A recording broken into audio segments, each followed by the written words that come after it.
when did you know that Fayon may not be available for the game, and just did that change any preparation you had on your end? No change on my end. Just moving throughout the week. They told me I was going to be starting, and I prepare as if I'm going to be starting every week. So, hopefully Fayon has a speedy recovery because he's one of our leaders, and just hopefully he has a good comeback. I say so you found out pretty early on in the week that. Just throughout the week. I don't remember a specific time, but just moving throughout the week. And then when it comes to were you mostly in within the nickel too with that? What for people that don't know, I know it's different from being an outside cornerback. Just how what's the difference in how do you have to prepare at that spot compared to maybe being an outside cornerback? For sure, at the nickel spot you just have to be communicating to everybody. Checking the formations a lot, being ready to adjust from call to call. So just having a lot of eyes and awareness at the nickel position. Similar to outside, but just a little more communication once you move inside.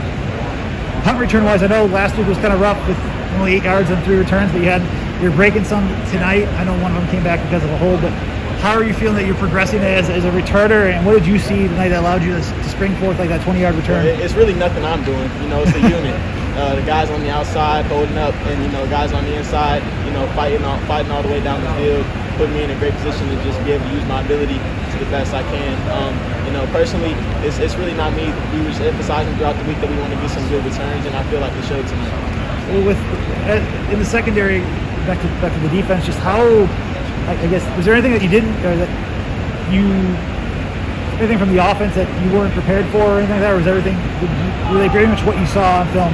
Well, it's early in the season, so you're going to get a good amount of things that you've seen, maybe 1 or 2 things you haven't seen, just being able to adjust. But, Coach Leonard and all our coaching staff does a great job of preparing us for whatever we're going to see that week. How would you evaluate your performance, but also not just yours, but Alexander's for stepping in too for Fayon, but even in the defensive backfield at safety with John and Travion going in for Colin? Right. Just as a defensive back group, we know that we're going to have to need everybody to win, and whoever we put on the field, we can win with. Alex, you asked me about Alex. He's a great player. Love Alex. He's ready to go at any time, and just being able to play with guys like that is really, really a privilege to me.